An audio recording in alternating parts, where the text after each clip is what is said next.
Hello and welcome to Real Life, Real Love. I am your host, Sarah Michelle, and this is my co-host, Haley Henderson. Today, we are going to be talking about the differences in men and women and the way that men approach, life, I guess, in general. I was going to say conversations because the conversation we were having about this episode before we hopped on had to do with conversation. But we talked about this a few episodes back. The thing that was brought up, you brought it up, was that men have a tendency to sit side by side in conversation, and women have a tendency to face each other during conversation. Yes. So anyway, I'll give you a chance to introduce yourself and say what you do before we get going. But that's what we're going to be talking about on the episode today. And we'll get into that in just a minute. So you want to share what you do? So my name's Haley. I live in Brisbane, Australia, and I grew up in New Zealand. I am a stylist. I help women dress their best, and it actually comes from an energetic core part of who they are. So there is a way that you could go out and just buy clothes and feel like you've never got anything to wear, or with the same budget and the same kind of wardrobe, it's effortless, and you just put on clothes that you absolutely love. And clothes are a communication tool. They tell us and tell everybody else all the time. And this is why we, wear specific clothes to a meeting or a board meeting, or if you're going to go on a first date. This is why we find it so important, because it communicates something. We want to communicate like that right balance, that right level. And this is what we talk about a lot on our show. We talk about that right balance and understanding masculine and feminine, if that's what you believe, or understanding ways that we can create that space between us and that bridge, so that we essentially have these beautiful loving relationships with men and with women. And you can use your clothes to do that.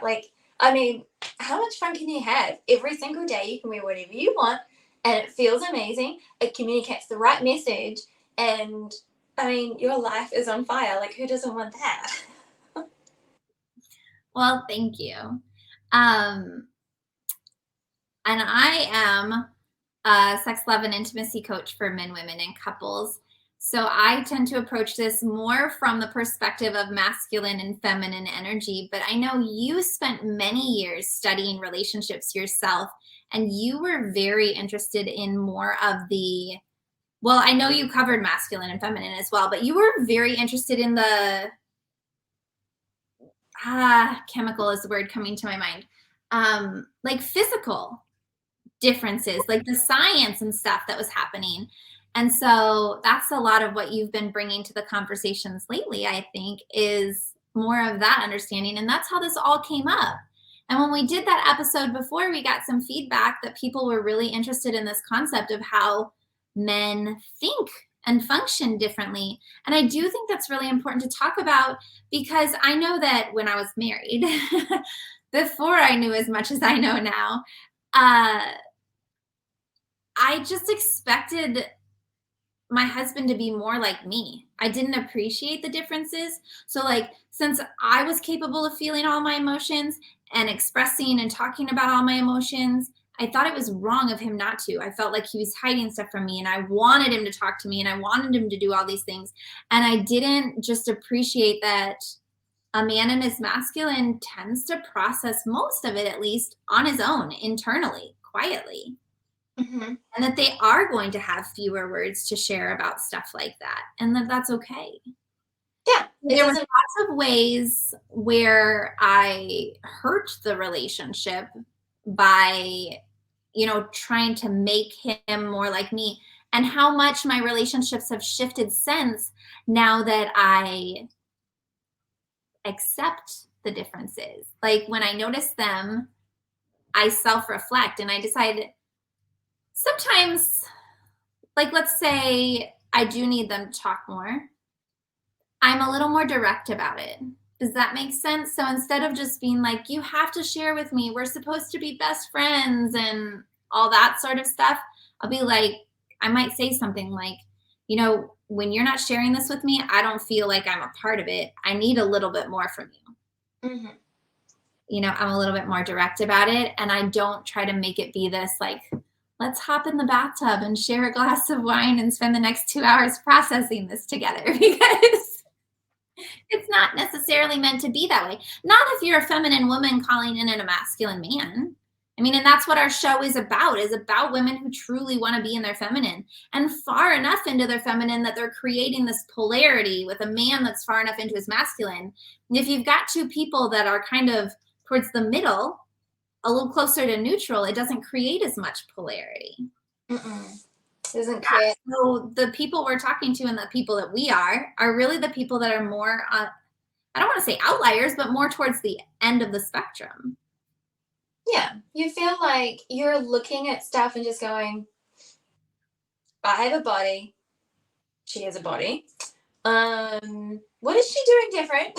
Like, I don't understand. And I think that's why I started looking at the physical stuff. Like, and we were talking about this before we jumped on, like, I look at my research and learning and curiosity takes me, like, if I was a cat, I would definitely be the curious cat that died, because I would just like, what is this? Where is that? What is this? And I just, in my mind, I just follow that instinct, which is quite a feminine thing. And for a very long time, and we've always been taught, don't do that. Don't follow that instinct, because that instinct's going to get you in trouble, blah, blah, blah. But that instinct often leads you to pieces of information, or like I think of it like puzzle pieces. We don't have the whole answers, and that's okay. And this is part of like having relationships and having conversations. We get to go, what is your thought? Or how do you feel? Or how do you process things? And it doesn't mean that there's anything wrong with us. Like, I had a conversation this week about how men and women process things very differently, and how that's such a good thing, how we get to come together. Like that, right? Come together. We get. I was listening with a pure heart, and I didn't notice that innuendo. But it's true, and that's exactly what happened. So, in a previous episode, we talked about how there's a comedian, I forget his name again, but he did a skit where there was two Greek statue heads on the stage with him. One was the man, and one was the woman, and he went over to, and I can't remember which order it was. This is forever ago. It's one of those pivotal moments. I'm watching a comedian, and he comes out with something that I just think that has just changed my life, and it will never go back to it. And this is, about following that instinct, or pondering information and letting it process and sink in for ourselves. And so he talked about how the brain, the feminine brain, is like a super highway of information. Everything's connected all the time. Like, we will think about stuff from like when we were 5 years old and connect it somehow to when we were like 37 in like less than like a second. And we will figure out all the ways all that information is possibly connected. Not just one, there's one connecting piece of information, like my hair was in pigtails and my hair was in pigtails. Like, it is thousands of pieces of relatable, connectable information, almost as though those two pieces of our life are touching. Whereas, when he goes over to the man's head and he talks about how the physical thing that he pictures is a man's brain is filled with boxes, and each one of those boxes is a subject.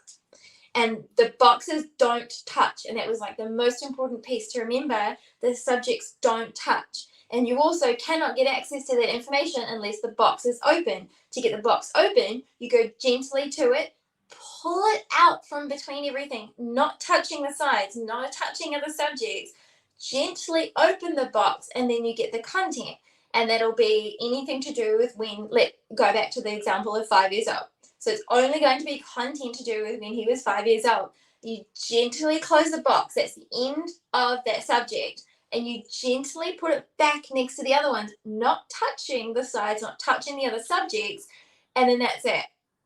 And when I first saw that, I was like, oh my goodness. So I've worked in so many different industries between Australia and New Zealand. And a lot of the time I'm communicating with men in different ways. Like, I'm a physically small person, so often I need a man to pick up stuff that I physically can't. Or there is a man in a higher position than me that I need him to make a decision that I'm not in an authoritative position to make. So I need him to be like, just do what I want him to do. without being manipulative. So I needed to understand. And when I grasped that concept, that there are different things that their subjects don't touch. And it's like when we have a conversation with a man, whether it's like we're sitting in the bathtub or we are on a picnic or we are sitting on a date or we are talking about children, whatever is the situation, that's why often women will have such interconnected, beautiful things, as though every part of our life is touching and related, and within like split seconds, we know how that works and how it's related to this. Like, if you ever watch a man's face when you're talking, sometimes he's just like, how did he connect all that stuff? Because in his mind, it's individual subjects that don't touch. And when we talk to men and we want them to say yes, or we would like them to understand our feelings, which sometimes they're not tapped into as strongly because for us, everything is touching, it helps if you know that he's not functioning from that same place. He's got individual boxes, and our brains are like a super highway of all information that ever was and ever will be is touching and related and connected. And men are fascinated by us. And often we're taught to be frustrated by men. We're taught, and like what you were saying before, Sarah, about like being in your marriage and being in a relationship, we often feel like, well, why aren't they like me? Because we spend our childhood around girls. We spend our working life easily talking to other women because it's easier because they are like us. I And then think it's I think it's perfectly normal as a human to just assume like our reality is everyone else's reality, and we don't realize we're walking around with our individual reality, and it takes a certain level of maturity and self-awareness to like recognize that and accept it. absolutely, yeah. There's like at the moment it's being described as main character vibes, and understanding like for our own show and our own life, we are the main character, and we Mhm. make the assumption we are the main character in everybody else's life when we are totally not. And this is why you can film TikToks in the middle of the street and nobody will notice because we are not the character to them. But this is also how we are able to become um, important in other people's lives if we understand like that communication, how things work or don't work, and understand ourselves and understand that main character vibe, like whether we're putting it off or not. And this is often how we get ourselves, I think, in trouble in relationships with men because we are taught to we are the main character for ourselves, but then we're often taught to not be the main character in his life. But then Hollywood style movies also push us to be the main characters. There's so much like conflicting information, and then you sit in front of a man whether you're like fully clothed or naked, and you just feel like, why is this not working? I'm like thinking of so many things as you're talking about this. So I had a relationship where, okay, so when you start dating after your divorce or whatever, if you're dating as an adult, not a teenager, and you're meeting people online and you're sending pictures throughout the day to connect and get to know each other. And if you've already started doing some dates, you start sending sexy pictures. Like the guys respond to that right away, right? And one of the things I wasn't understanding, and I learned this from my coach, but it goes right along with what you're saying, is I then got into this relationship and I was like, when I wanted attention, like I would be thinking of him during the day, but he would be working and I wanted some attention. Like I'd send him a meme or send him a sexy picture or say something flirty in a text message or whatever, right? Like I'm sending something to his phone to get that attention. And I was getting like little to no response from him. And I was feeling really upset by it because I felt really rejected and pushed away and ignored. And like, oh my God, she's so annoying. Maybe if I stop responding to her, she'll stop sending them. And I'm just like, what is going on? And my coach really calmed me down around it. And one of the things, the first thing she said was, hey, you got to remember that guys compartmentalize things. So if he's at work and he's got a stressful job or, a job that requires a lot of attention for some reason, he's probably focused on that. So when he sees it on his phone, it's just like, oh, I saw something from Sarah. I'll check back on that later. Like I'm doing this right now.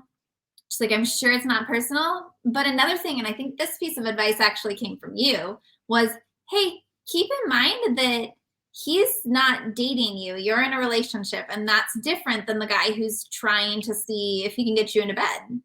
You know, the guy who's doing anything and everything he can to just get to the point of being able to have sex with you for as long as you're willing to have sex with him so you move on, you know? And I was like, oh yeah, you know, that's a good point. And I thought both of those points were like really, really valid. The other thing I thought of though, as you were talking, because I first mentioned in my marriage how much I tried to make him more emotional, make him express more emotions and stuff like that. And I saw this comedian, and it was just a snippet on TikTok, but she was talking about how um, she has emotions. And if her emotions were represented by crayons, she'd have the 64 pack with the little sharpener on the back. And she has, you know, all these emotions. She said, but her wife gets that 3-pack at the restaurant. And I was laughing so hard. And I was like, oh my God, I feel this so much when I'm with a masculine man.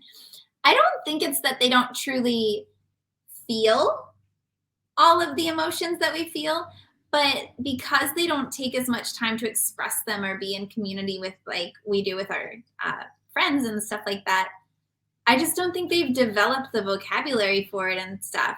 So it's just kind of, so when you ask them how their day was and they say it was good, they probably genuinely mean it was good, and they think they're really answering you, where you're like, good what? I've learned to accept it though. And what I mean by accept it is not, if I want to have a conversation, I'll speak up and say I want to have a conversation. I'm not just like, oh God, okay, he's a caveman. He's not going to be able to do anything else. But I don't get mad at him. Like, why are you not sharing more with me? Or why are you not giving me any of your time and stuff? I realize, oh, okay, I need to ask this a different way, or I need to engage him in conversation a little differently. Yeah. Which is something we've mentioned before, is that if you're having trouble getting a man to open up on something that you do need to discuss, get his hands busy. Yeah. Go to him while he's working on a car in the garage. Go to him while he's at whatever he's doing. Maybe he's playing video games, whatever it is that he does with his spare time. Talk to him while he's doing that. Yeah. And you'll find out pretty quick. And that's like what you're saying about like getting an answer from somebody. Because we think we're the main character in other people's lives by default. Not a problem. Like that little girl who feels like the princess. We still move through those emotions. And this is not meant to be a dig, but often men our age, I'm just ready to hear this. age have not processed through the same things as we have. There is a lot of stuff that we have moved through, and we constantly move through. Like, men are flawed by, you know, the average feelings of menstrual cramps every month, and that we just get up and go to work and carry on. Men are flawed by so many things that we process through silently, you know, whereas a man, the world would be different if things were, you know, organized by women. We wouldn't just, I mean, if you ever want to look at something that's pretty scary, look at why chainsaws were invented. Everybody who ever looks that up is, I mean, I'm sorry, but also it's important to know, because this is the way that men look at women, as like being problems, and that this was a solution. And if you really think about that, like, it wasn't a conversation with a woman, whereas we would want to have a conversation. And it wasn't, oh, there's a way to like humanely figure this out, and we will work on this together and find a way. It was more like a do and ask questions later, and women are more of a asset or a commodity or a disposable, whatever is the way it's processed. And because it's like those compartments, like those boxes of things don't touch, like men our age that have been through relationships and divorces and children and splitting of assets and not necessarily getting the dream that they wanted, like, but not going through the ways that we have had to process emotions internally and externally. And we have a group of people that, like, normally girlfriends that we can process with, or a coach or a therapist. They've not had any of that quality time with themselves. And they have these boxes of information they don't touch. And then we're often like staring at them like, let's go. And, he's not had, 30 plus years of having to figure things out, and or a group of people who are like-minded, that share the like-minded things. Like, girls like share secrets all the time. It's like girl code. They're like, don't gatekeep on us, girl. Whereas men different. Like, they'll go out to the shed and they'll fix a thing, and then that information doesn't necessarily get shared with another man ever. He may have just come up with an amazing invention. We just process so different. And then in conversations that are really important, and we make that assumption of we're main character, or, same, or and they haven't had the same, like, looking at life through the same lenses as us. It's hard. I sometimes look at men, and I, like, if I'm talking to a man, let's talk about isolating just one, not like the whole bunch. And I just think, I wonder what it's like. I wonder what it's like to talk to me. And no, Overwhelming, maybe. I Excessive. like, or any woman, or I wonder what it's like to be a man on a dating app now. I wonder what it's like to be a man who's not had his dreams come true by the time he's like mid-30s, mid-40s. I want, and then he hasn't had the structure and the backup and the support, and he doesn't have the biological, neurological, physiological processes we have of all the information touching and being interconnected. He hasn't, been through the dark night of the soul the way that we have, and the way that we've, like, hit rock bottom and claw our way up, because we have no freaking choice. We have children we have to carry on. Well, and I find that, at least in the men that I've gotten to know, they don't seem to have the same sense of community that we have. So when they do have those harder moments or bigger challenges in their life, they just, I almost want to say withdraw, but it's not necessarily that they pull away as much as it is that they just don't reach out. Yeah. Like, it's like they do have friends, they do have family. And if it's a holiday, or if they want to go out drinking or boating or whatever their thing is, like, they have people to reach out to. But if they've just had a real crappy day or challenging thing at work, they don't pick up the phone the way we do and just say, hey, best friend, do you have some space for me to just get this out? So I can imagine that there's a deep loneliness in some ways that many of us women don't face. I'm sure there are women that face it. And I know I face loneliness at different points, but you know what I mean? It's just not the same, because a lot of us have at least one good friend that's kind of our ride or die person, Mm-hmm. Person we have. And I don't notice that as much with men. Well, the ride or die for a man is the physical thing. Like, he'll fix his car he'll pick him up in the middle of the night or something like that. Physical, masculine, turn up, box, structural type container stuff. But it's not the internal, emotional, holding your heart stuff. And it's often shunned. Like, if a man has that kind of relationship, or if you've ever been around a man who's spent his life growing up around all women, and somehow he's been exposed to how to have those things, you look at him and think, oh, why are you so different? What happened? We feel uncomfortable because we're like, oh, what do you mean you understand? Even though we want it, it's still uncomfortable because we're so used to it. And I think we need to have a lot of compassion for ourselves and our relationships and our potentials, and realizing we function different, we look different, the physicality is different, and this is what makes the polarity beautiful and yummy, and, like, not necessarily coming from opposite ends or being really close to each other. Like, you would look at a hairy chest and be like, like, he's not gonna, because it's different stuff. Or you would, like, look at the way he stands there, shoulders back, like hands on his hips, like being grumpy about something, we're just like, oh, I love that. That's because we've processed through the interconnectedness. We've got a person who we can spill and process and soundboard off, and they'll be like going crazy, like, oh yeah, I thought so. Whereas he's got to be the structure and keep it all in. I don't know. I think it's important to realize that we are quite different and to respect and honor and cherish that. Like, I stare at people so much and I just think, wow, what is it like to be you? What's it like to be opposite and communicate with me? And is there any way I can do this better with the right person when I feel safe, or it's the right question? I'll ask and I'll say, how can I do this better?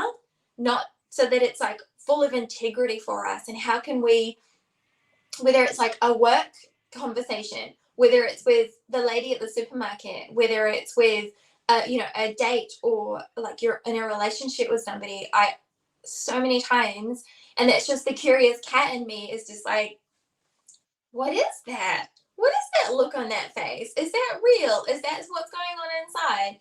Like, what sort of information box has he got open right now for that information to be coming out of his mouth? I'm like, I am thinking about 10,000 other things. And I just think it's beautiful that we can be different. Well, yeah, and that makes me think, I actually thought of this earlier and then lost the thought.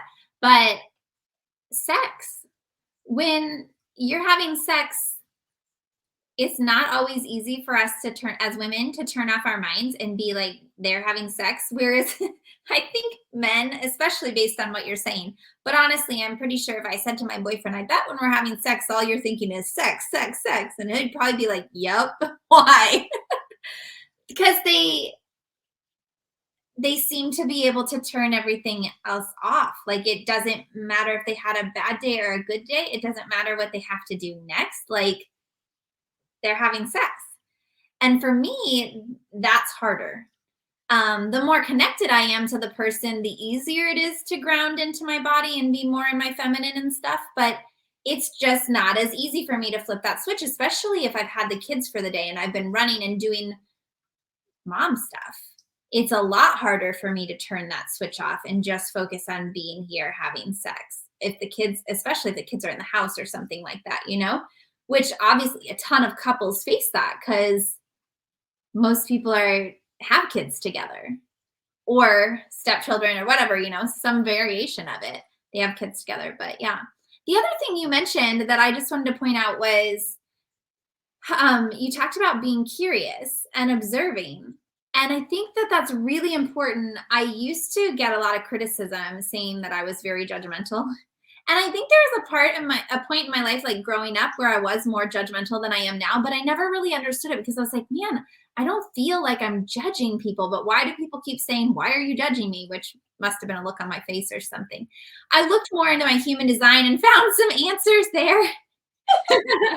Found some answers there. But anyway, as I went on my journey of this, like trying to figure it out, that was one of the things I learned was I am an observer and things make me very curious. So when you pique my curiosity, then I'm observing. And sometimes people take that as judgment because you're like watching and you're asking questions. And because they feel like there might be something wrong with it, they're assuming you're seeing something wrong with it or whatever. But I do think it helps a lot in relationships to remember, like, even if you feel yourself judging, take a step back and just be like, okay, what is going on here? And figure out what the curiosity is. Because if you can just sit back and observe, you can step out of that judgment. Yeah. And which gives space for the other person to be them, right? It's like a miscommunication without even communication. Like, if that makes sense. I think if communication is, it's not just words, it's not just tone, it's not just body posture. I think everything is a potential to be a language and a tool and a communication. And women are so hypersensitive to this, but men are not, because they haven't developed naturally unless they're in sales positions. And that's interesting also, if we wanted to talk about that. Men who are in sales positions as a role in life that then date are often tarnished as being like too,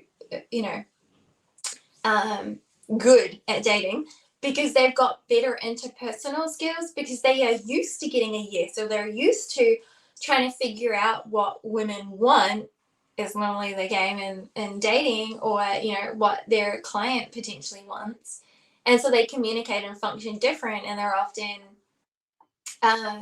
mistreated. But I just think it's so important to come from that place of honor and respect and curiosity. And when you do that and you just look deep into his eyes if he's looking at you and just saying, what box have you got open? Like, what is this subject? And like, what is there? And am I going to put stuff in that box? Like, how is this going to function?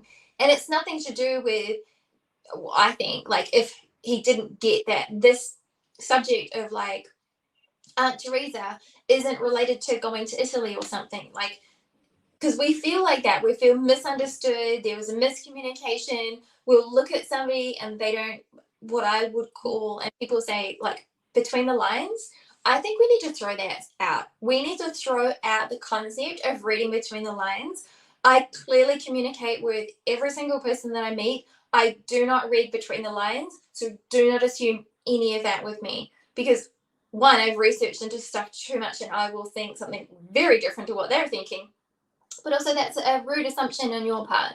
Wouldn't it be nice if you actually communicated with somebody and asked or made a comment, as opposed to making an assumption based on your main character vibes, which is going to be very different to like a man's box that he's got open, or a situation, or what have you.